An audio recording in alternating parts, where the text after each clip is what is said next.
The California governor race is well underway, and there's only two people that can win: Democrat Xavier Becerra and Republican Steve Hilton.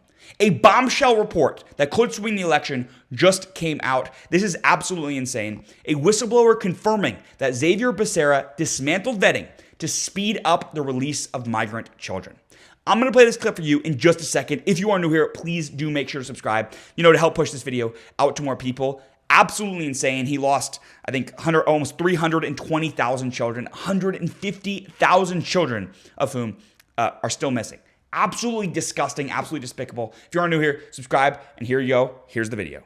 When you're trying to help and you realize that you've been fooled and you've been used to traffic children, it's heartbreaking. Secretary Becerra pressured the Office of Refugee Resettlement to speed up sponsor transfers for unaccompanied alien children, going so far as to say, if Henry Ford had seen this in his plan, he would have never become famous and rich. This is not the way you do an assembly line.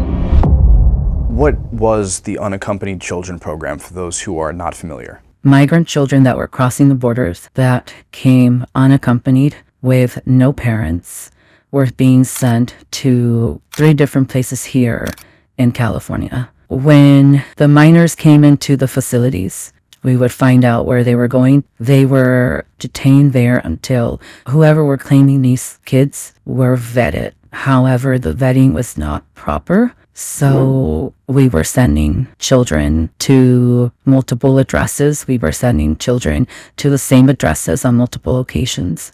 I mean, it was a complete joke. So a child crosses the border without any parents or guardians. They're just alone.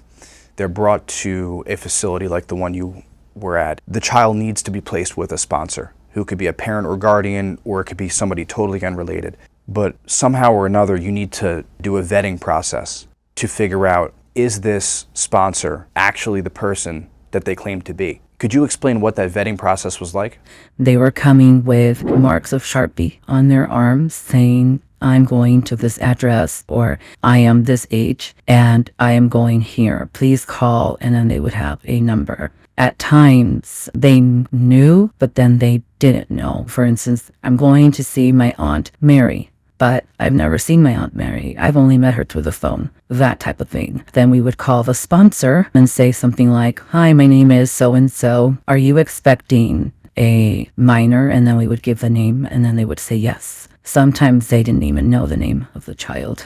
We would ask for their address. A lot of these people did not have proof. We still have no proof that the child went to that address because we couldn't do any follow-up or continue with the case or see welfare checks. We were not allowed to do that either. Was there any sort of checking of identification of these sponsors? The checking of the IDs were none. We would get IDs that you can tell they had been falsified. These pictures were like selfie pictures. So we knew they were fake IDs. However, we had to take them. So I saw a lot of the fake IDs, the fake documentations, the fake birth certificates. I saw it all. I was telling them, hey, this ID looks fake. What I was told was, well, you're not a professional investigator. Your job is to reunify the child to the sponsor, not to investigate the sponsor of the minor.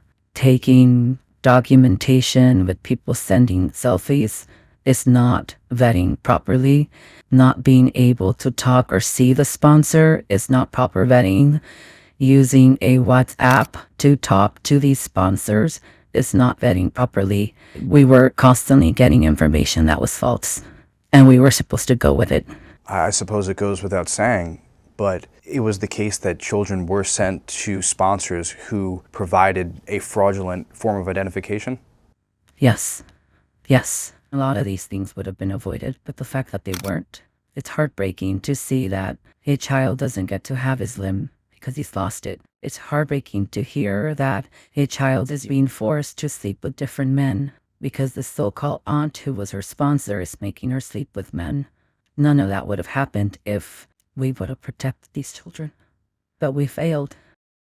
Honestly, I have no words. It's absolutely insane. The fact that we even have 140,000 children missing in the country almost is unbelievable. And the fact that one guy can make 140,000 children still be missing in the case of Xavier Becerra is, I mean, I don't know how you rationalize that as a country. But the crazier part is that this video is from Steve Hilton's Twitter page.